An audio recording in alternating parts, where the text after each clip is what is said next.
The night the storm hit, a billionaire decided to prove that everyone has a price. But he chose the one woman who didn't. The wind howled across the empty resort, sweeping thick snow over the silent pool deck where Lily Harper stood alone, her thin jacket doing little against the freezing air as she carefully secured the last of the lounge chairs, her breath visible in short, steady bursts. Because missing even one detail could cost her the job she desperately needed. She wasn't supposed to be out there anymore. The manager had already told everyone to go home, but Lily stayed, like she always did, finishing what others left behind, because responsibility wasn't something she turned off when things got hard. From the tall glass windows above, Ethan Caldwell watched her, one hand resting casually in his coat pocket, the city's wealthiest man completely untouched by the storm outside, yet strangely unable to look away from the woman moving through it. He had seen hundreds of employees, thousands of faces that blended together, but something about Lily stood out, not because she was trying to impress anyone, but because she clearly wasn't. She worked like no one was watching, like dignity wasn't something you performed, it was something you lived. Ethan tilted his head slightly, curiosity replacing boredom as an idea formed, one he had tested many times before, a quiet belief he carried like a personal truth, that no matter how kind or strong someone seemed, there was always a number that could change them. Within minutes, he was downstairs, stepping into the cold with a calm confidence that didn't match the biting wind, his polished shoes crunching softly against the snow as Lily noticed him and immediately straightened, surprised to see a guest still outside. "Sir, you should be inside. It's dropping below 20 degrees, she said, her voice steady but respectful, brushing snow off her gloves. Ethan studied her face, searching for something. Hesitation, ambition, anything he could use, but all he saw was quiet concern. "I have a simple request," he replied, his tone casual, as if the storm were nothing more than background noise. "I want the pool reopened tonight. Lights on, water cleared, everything ready." Lily blinked once, unsure if she heard him right, glancing at the frozen surface behind her where a thin layer of ice had already begun to form. "That's not possible tonight, sir. It's unsafe and against policy," she answered carefully, not wanting to sound dismissive. Ethan stepped closer, unfazed, pulling out his wallet and holding up a crisp stack of bills, the kind of money that could change someone's entire week, maybe even more. $10,000, he said plainly, the number hanging in the cold air between them. "Just make it happen." For a brief second, the world seemed to pause. The storm, the silence, even Ethan's own breathing, as he watched her reaction, expecting the same shift he had seen so many times before, the calculation, the temptation, the surrender. But Lily didn't reach for the money, didn't even look at it twice. Instead, she shook her head gently, a small movement that carried more weight than any argument. "I'm sorry, I can't do that," she said, her voice calm, almost soft, but completely certain. Ethan's expression didn't change, but something behind his eyes flickered, something unfamiliar, because this wasn't how the story usually went. He had just made his first move in a game he thought he understood perfectly, but standing in front of him was someone who didn't seem to be playing by the same rules at all. The wind grew sharper, pushing waves of snow across the empty deck, but Ethan Caldwell did not move, his eyes fixed on Lily as if he had just encountered something rare and unexpected, something that did not follow the patterns he had spent years mastering. Most people would have at least hesitated, at least asked for a moment to think, but she had refused instantly, without negotiation, without curiosity, and that unsettled him more than he was willing to admit. "You did not even consider it," he said, his voice quieter now, less commanding and more curious, as if trying to understand a language he had never needed before. Lily adjusted her grip on the equipment cart, her fingers slightly stiff from the cold, but her posture remained steady, grounded in something deeper than the situation in front of her. "There is nothing to consider," she replied, her tone respectful but firm. "It is not about the money. It is about doing what is right and safe." Ethan let out a soft breath that almost resembled a laugh, though there was no humor in it, only disbelief, because in his world, everything had a value. Every decision could be measured, influenced, adjusted. "Everyone says that at first," he answered, stepping a little closer, the the snow collecting lightly on his coat. But the number just has to be right. Lily met his gaze fully now, not with defiance, but with a quiet kind of certainty that did not need to prove anything. Maybe for some people, she said, but not for me. For a moment, neither of them spoke, the silence filled only by the distant hum of the storm and the faint creaking of frozen metal around the pool. And in that stillness, something shifted inside Ethan, a subtle crack in the belief he had carried for so long. He studied her again, more carefully this time, noticing the small details he had ignored before, the worn edges of her gloves, the way she kept glancing toward the building as if making sure everything else was still in order, the absence of any sign that she was performing for him or anyone else. She was simply being who she was, regardless of who stood in front of her. "What if I told you this could solve your problems?" he pressed, his voice softer now, almost testing himself as much as her. $10,000 is not a small amount. Lily paused for a fraction of a second, not because she was tempted, but because she was choosing her words carefully, and when she spoke again, there was a hint of something deeper beneath her calm exterior. "Money solves some problems," she said, "but it can also create bigger ones if you get it the wrong way." Ethan felt that answer linger longer than he expected, echoing in a place he had not visited in years, and for the first time, the game he had initiated did not feel like control. It felt like uncertainty. He slid the money back into his wallet slowly, his movements more deliberate now, as if the act itself carried a different meaning than before. Lily turned back to her work, continuing to secure the last chair, her focus returning to the task at hand as if the conversation had already ended for her. But for Ethan, it had just begun. He remained there for another moment, watching her finish, and as she moved toward the storage area, he made a decision, not out of confidence, but out of a growing need to understand what he could not yet explain. As Lily reached the door and pulled it open, a sudden gust of wind pushed through, and somewhere behind them, a loose panel slammed sharply against the building, the sound echoing across the empty space. Lily turned instinctively toward the noise, her attention immediately shifting to check if anything had been damaged, and Ethan saw it clearly then, the instinct to care, to act without hesitation, without calculation, and in that instant, he realized that one test was not enough, not for someone like her. And as the storm continued to intensify, so did his determination to find the answer he had always believed existed. Even if it meant stepping further into a world he no longer fully controlled, the storm did not ease. It grew heavier, pressing against the glass walls of the resort like a constant reminder that the outside world was unforgiving. Yet inside, something far more unsettling had already begun for Ethan Caldwell, because for the first time in years, he was not certain of the outcome of a situation he had created. He stepped back into the building, the warmth immediately surrounding him, but it did not bring the usual comfort. Instead, it only made the contrast sharper, highlighting the image of Lily still working out there without complaint, without expectation. He paused near the entrance, watching as she carefully checked the storage latch one more time, ensuring it was secure before finally stepping inside. Brushing snow from her sleeves with quick, practiced motions, she did not notice him at first, and that gave him a rare moment to observe without being part of the scene, to see her not as a subject of his test, but as someone simply finishing a long day. Her shoulders dropped slightly, not in weakness, but in the quiet release of responsibility completed, and she let out a small breath, the kind that comes after pushing through something difficult without anyone watching.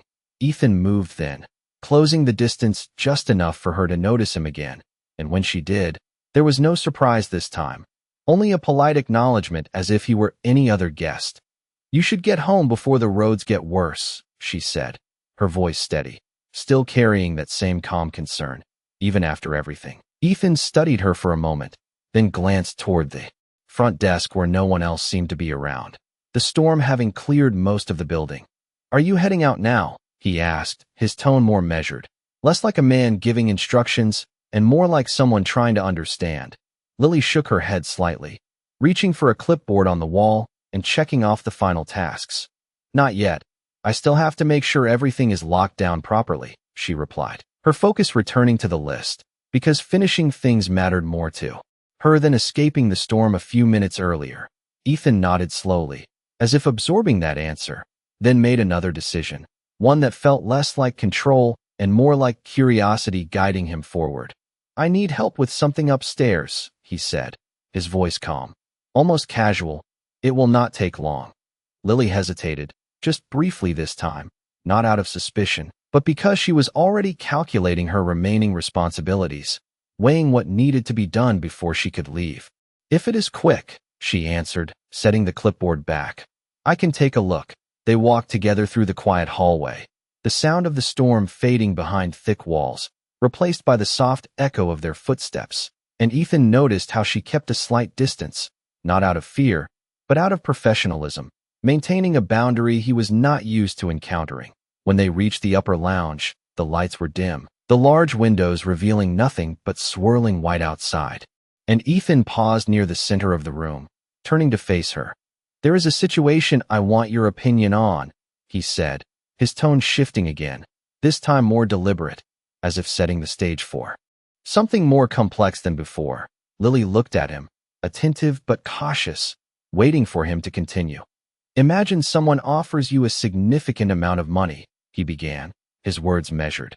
"Not to do something dangerous, not to break a rule, but simply to overlook a small detail that no one else would notice." Lily's expression did not change much, but there was a slight narrowing of her eyes, not in suspicion, but in thought, as she considered the question carefully. "If it is wrong, then it matters, even if no one sees it," she said after a moment, her answer steady, consistent with everything she had shown so far. Ethan held her gaze, searching for any sign of doubt, any hesitation he could build on, but again, there was none, only that same quiet certainty that continued to challenge everything he believed. Outside, the wind pressed harder against the glass, and in that moment, Ethan realized he was no longer just testing her, he was testing the limits of his own understanding, and as he prepared to take this further, he knew the next step would not be as simple as offering more money. Because whatever defined Lily Harper, it was not something that could be bought, and that made her more dangerous to his certainty than any outcome he had ever controlled before. The silence in the lounge stretched just long enough for the question to settle between them. And Ethan Caldwell realized that what he was doing no longer felt like a simple experiment. It felt like stepping into something he did not fully control. Yet he continued, because turning back now would mean admitting that his certainty had already begun to crack. Lily Harper stood across from him, her posture relaxed but attentive, as if she had answered the question not to impress him, but because it was simply the truth she lived by, and that unsettled him more than any refusal ever had. Ethan moved toward the window, glancing out at the storm as if drawing inspiration from the chaos outside, then turned back to her with a slightly different tone, one that carried less authority and more intention. "What if the detail does not hurt anyone directly?" he said, his voice calm, measured. "What if it only benefits you, and no one ever finds out?"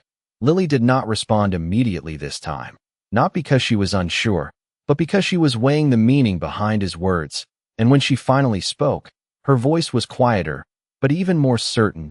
"Then it still matters," she said, "because I would know." Those 4 words landed heavier than Ethan expected, echoing in a place he had long ignored, because in his world, outcomes mattered more than intentions, results more than conscience. But, standing here, he was faced with someone who measured life differently, and it made his usual logic feel incomplete. He let out a slow breath, then reached into his coat again, not with the same confidence as before, but with a deliberate choice to push further. $20,000, he said, placing the offer between them once more, doubling the number as if increasing pressure would finally create a shift. "Just overlook something small, nothing dangerous, nothing that changes anything." For anyone else, Lily's eyes moved briefly to his hand, then back to his face, and for the first time, there was a hint of something new in her expression, not temptation, but understanding, as if she could see what he was really doing beneath the surface. "Why does it matter so much to you?" she asked, her voice calm but direct, breaking the pattern he had expected. Ethan paused, caught off guard by the question, because no one had ever asked him that before. They usually focused on the offer, not the reason behind it. "I just want to see how people respond," he answered after a moment, though even as he said it, The explanation felt incomplete. Lily held his gaze a second longer, then shook her head slightly, a small gesture that carried more weight than any argument. "People are not tests," she said, her tone still respectful, but now carrying a quiet firmness that made it clear she understood more than he had intended to reveal. The words lingered in the air, and for a brief moment, Ethan felt something unfamiliar rise within him, not frustration, not control, but something closer to reflection, because she was no longer just resisting his offers, she was challenging the very reason he made them. He looked away for a second, collecting his thoughts, then made another decision, one that shifted the direction of everything that followed. "Let me ask you something different," he said, his voice softer now, less guarded. "If someone needed help tonight, real help, not money, not a deal, just help, and it put you at risk, would you still do it?" Lily did not hesitate this time, not even for a second. Her answer immediate and clear. Yes. Ethan felt that response settle deeply, more powerful than any refusal she had given before, because it was not about resisting something. It was about choosing something, and that difference changed everything. Outside, the storm intensified, the wind pressing harder against the glass, as if mirroring the shift happening inside him. And in that moment, Ethan realized that whatever he had believed about people, whatever patterns he thought were universal, they did not apply here, not with her. And as he stood there, facing someone who could not be influenced the way he expected, he understood that the next step would require more than offers or questions. It would require him to step into a situation where the outcome was no longer guaranteed. And for the first time, that uncertainty did not feel like something to control. It felt like something he needed to understand. The question he had just asked did not fade like the others. It stayed between them, heavy and real, and Ethan Caldwell understood that this time. He could not simply watch her answer from a distance, because the only way to test something like that was to step into it himself. He turned slightly, glancing toward the hallway as if considering his next move, then reached into his coat pocket, not for money this time, but for his phone, his fingers pausing for just a second before he acted, because even he recognized that what he was about to do was different from anything he had done before. "Wait here for a moment," he said, his voice steady but quieter than before, and without waiting for a response, he stepped away, moving toward the far end of the lounge where his voice would not carry. Lily watched him go, her expression thoughtful, not suspicious, but aware that something about this interaction had shifted beyond a normal guest request. She did not follow. Instead, she remained where she was, her attention drifting briefly back to the window where the storm continued to build, the wind now strong enough to blur the outside lights into a soft, shifting glow. A few moments later, Ethan returned, his face composed, but there was a subtle tension in his posture, as if he had just set something in motion that he could not easily undo. "There is someone outside who might need help," he said, his tone calm, but carrying a quiet urgency. "I just received a call from one of the staff. They think a car might be stuck near the service road about 50 yards from here." Lily's attention sharpened instantly, her body responding before her mind fully processed the details, because this was not a hypothetical question anymore. This was real. "Are they okay?" she asked quickly, already reaching for her gloves again. Ethan gave a small nod, though his answer was carefully measured. "They are not in immediate danger, but they cannot move, and with the temperature dropping, it could become a problem." Lily did not hesitate, not even for a second. She was already moving toward the door, pulling on her jacket as she walked. Her focus completely shifted from conversation to action. "We need to go now," she said, her voice firm, not asking for permission, but stating what needed to be done. Ethan followed her, matching her pace as they moved through the hallway. And for the first time, he was no longer observing from a distance. He was part of the situation, part of the outcome. As they reached the entrance, Lily grabbed a flashlight from the counter, checking its battery with quick efficiency, then pushed the door open against the force of the wind, the cold rushing in immediately. She stepped outside without hesitation, the snow crunching beneath her boots as she moved forward, scanning the area with the beam of light. Ethan followed a step behind, the storm hitting him more directly now, the sharp cold cutting through his usual sense of control, but he kept moving, watching her as she navigated the conditions. with focus and determination. Which direction? She called back over the wind. Her voice clear despite the noise. Ethan pointed toward the service road, about 50 yards away, just as he had said, though the visibility was limited, the swirling snow making it difficult to see clearly.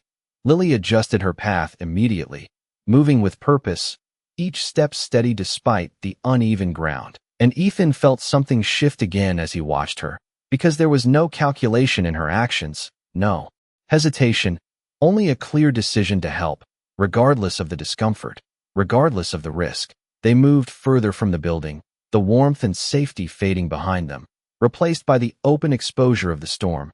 And in that moment, Ethan realized that this was no longer about proving a point.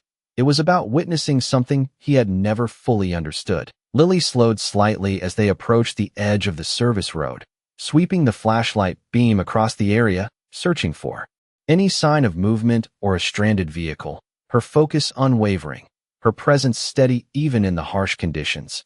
Ethan stopped just behind her, his breath visible in the cold air, and for the first time, he felt the weight of what he had set in motion, because whatever happened next would not be a controlled outcome. It would be real.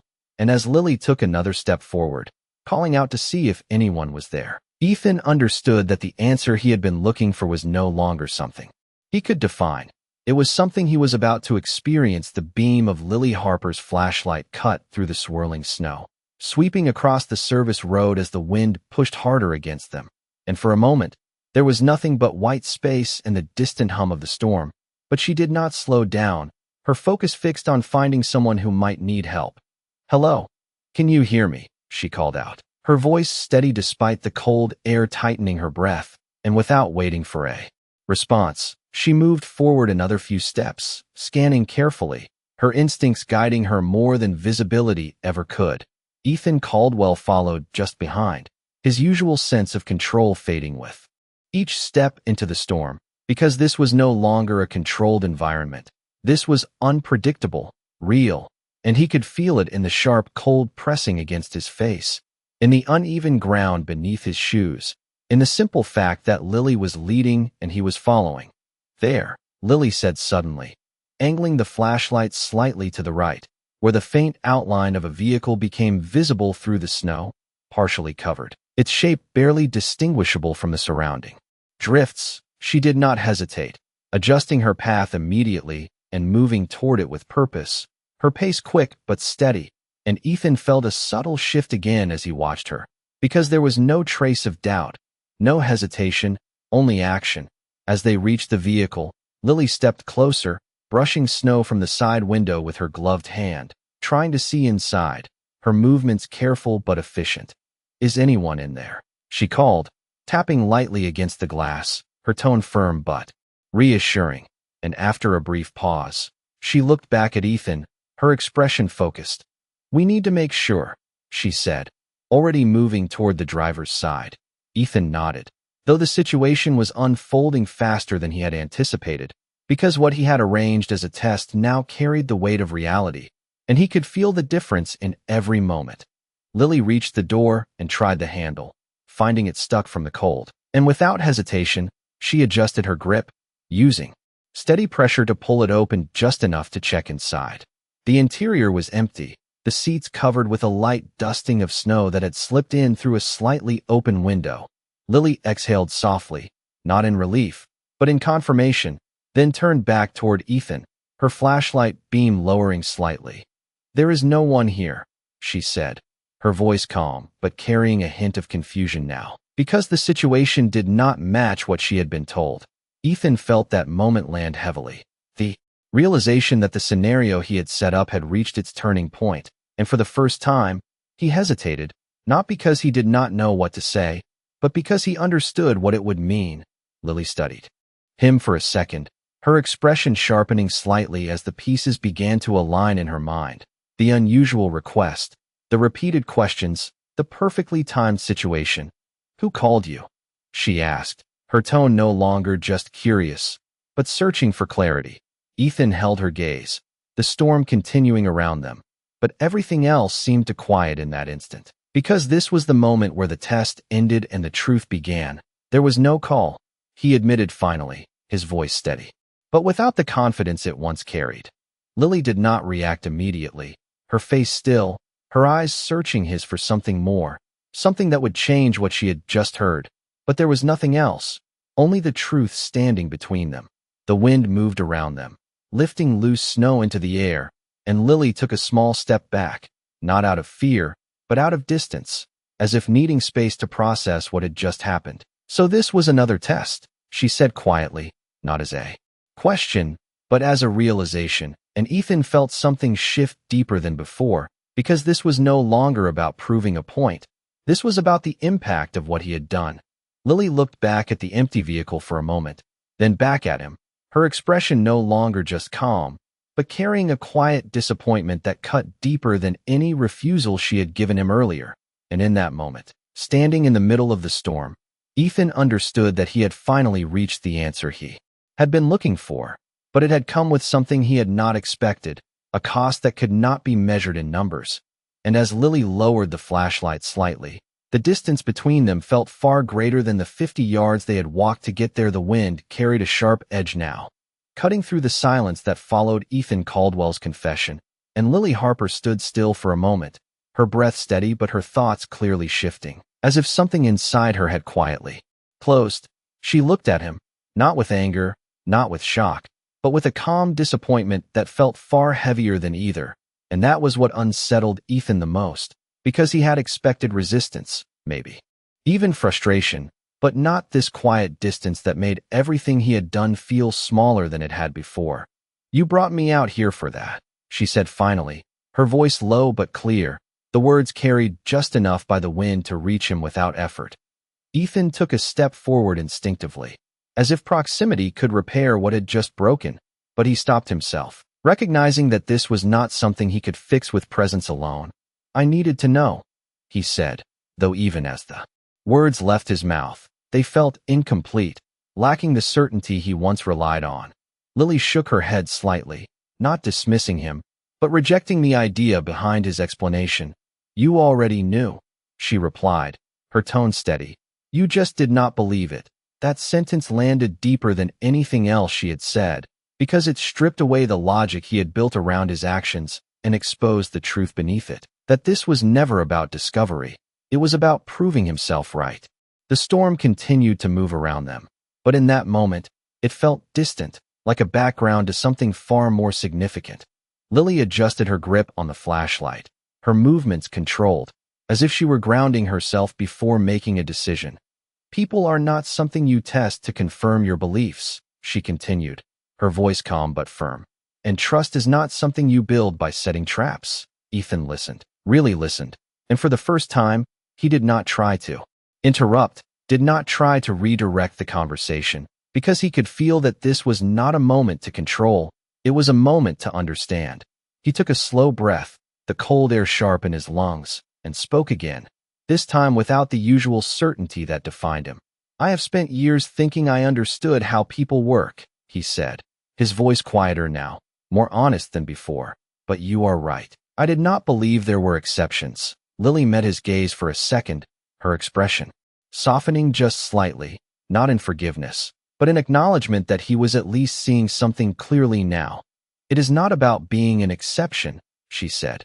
"It is about choosing who you are when it matters." Those words lingered, settling into a space Ethan had not explored in a long time, and for a moment, neither of them spoke, the silence carrying more meaning than anything else. Then Lily turned slightly, angling her body back toward the direction of the building, her decision clear without needing to be explained. "We should head back," she said, her tone returning to practical, grounded, as if closing the emotional distance by focusing on what needed to be done next. Ethan nodded, though the simple act felt different now, less like agreement and more like acceptance. They began walking back through the snow, the path they had taken now marked faintly behind them.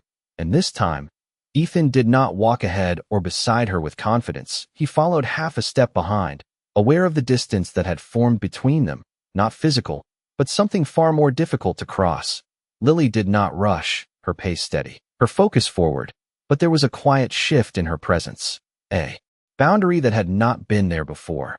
And as the building lights slowly came back into view through the storm, Ethan realized that whatever he had gained from this experience, it came with something he could not ignore, the understanding that some actions could not be undone simply by recognizing them.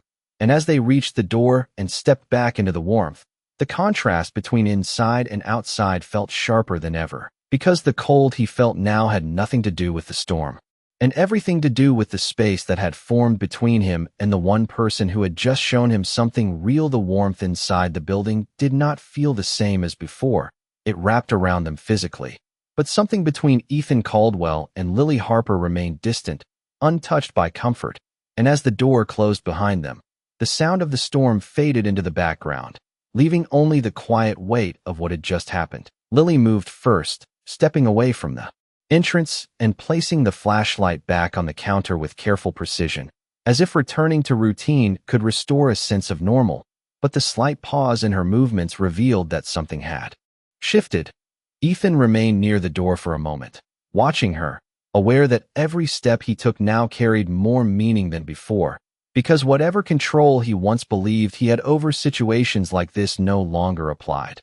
"Lily," he said, his voice measured, not commanding, not distant, but uncertain in a way that was new to him, and that alone marked a change.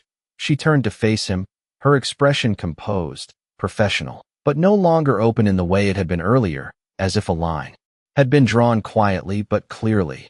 "Yes," she replied, her tone polite, giving him space to speak, but not offering anything beyond that.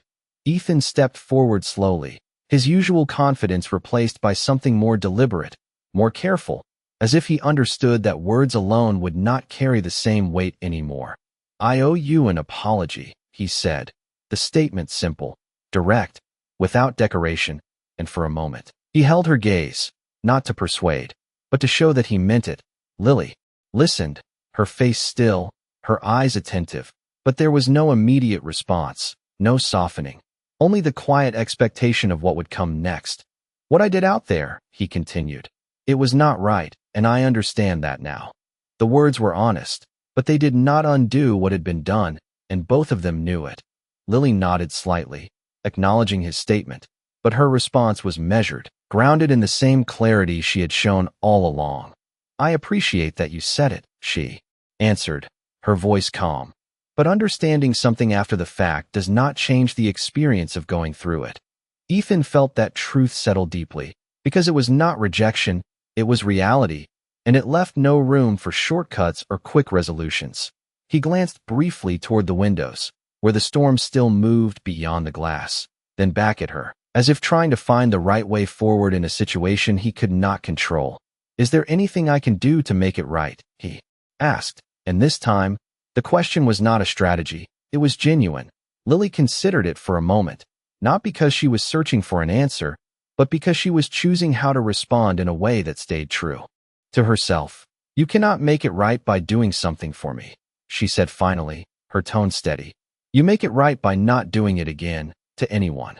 The simplicity of that answer carried more weight than anything else, because it shifted the focus away from compensation and toward change, something Ethan was not used to being asked for. He nodded slowly, absorbing the meaning behind her words, recognizing that this was not about fixing a moment. It was about changing a pattern. Lily turned slightly then, reaching for her clipboard again, resuming her tasks with quiet focus, not as a dismissal, but as a continuation of her responsibilities, something that grounded her in the present rather than the past. Ethan stood there for a second longer, watching her, understanding that whatever connection had begun earlier had been interrupted, not completely broken, but no longer the same. The silence between them was not empty. It was filled with everything that had not been resolved, everything that would take time rather than words. And as Lily checked off another item on her list, her movements steady and composed, Ethan realized that this was the first time in a long while that he had encountered something he could not influence, something that required patience, consistency, and a kind of sincerity that could not be proven in a single moment. And as the storm continued outside, he understood that whatever came next would not be decided tonight, but by what he chose to do after this moment had passed. The storm outside began to slow, not completely stopping, but softening just enough for the lights beyond the windows to become clearer, and inside the building, The quiet rhythm of Lily Harper's work continued as if nothing had happened. Yet for Ethan Caldwell, everything had changed in a way he could not ignore. He did not leave immediately, even though there was nothing requiring him to stay, because walking away now would feel like returning to the version of himself he had just begun to question. Instead, he moved slowly toward the front desk, not to interrupt her, but to remain present, as if presence itself had become something he needed to learn. Lily finished checking the final item on her list and set the clipboard down, her movements calm, consistent, the same as they had been before, yet there was a subtle distance that remained, a boundary shaped not by anger, but by understanding. She reached for her coat again, preparing to leave, and for a moment, Ethan considered speaking, then stopped, recognizing that not every moment required words, and that perhaps restraint was part of the change she had pointed him toward. As Lily walked toward the door, she paused briefly, glancing outside where the snow still covered the ground in a thick, uneven layer, then stepped forward, opening the door with steady confidence. The cold air entered again, but this time it did not feel as harsh, perhaps because what had shifted between them carried more weight than the weather itself. Ethan followed a few steps behind, not to lead, not to control, but simply because he did not want to return to distance without at least acknowledging what this moment meant. "Lily," he said quietly, and she stopped, turning slightly to face him, her expression neutral, open enough to listen, but not inviting anything unnecessary. He took a small breath, choosing his words carefully, not as a calculated move, but as an honest attempt. "I do not expect anything from you," he said. "Not forgiveness, not understanding, just the chance to do better than I did tonight." Lily held his gaze for a moment, her eyes steady, searching not for perfection, but for sincerity, and after a brief pause, she gave a small nod, not as approval, but as acknowledgement. "Then do that," she replied simply, her voice calm. "Because that is the only part that matters." There was no dramatic shift, no sudden resolution, just a quiet exchange that carried more truth than anything that had come before. Lily turned again and stepped out into the night, her figure moving steadily across the snow-covered path, her pace neither rushed nor hesitant, just certain. Ethan remained at the doorway, watching as the distance between them grew, but this time, it did not feel like something to close immediately. It felt like something that needed time, consistency, and actions that extended beyond a single night. The wind moved gently now, carrying the last traces of the storm, and as Lily disappeared beyond the lights, Ethan understood that whatever connection had begun was not defined by what had happened, but by what he would choose to do next. He stepped back inside slowly, the door closing behind him with a soft sound. And for the first time in a long while, he was not thinking about outcomes or control. He was thinking about change, real change, the kind that could not be proven in a moment, only lived over time. And somewhere beyond the fading storm, he knew that the next time their paths crossed, it would not be about testing anything. It would be about whether he had truly become the person he had just promised to be.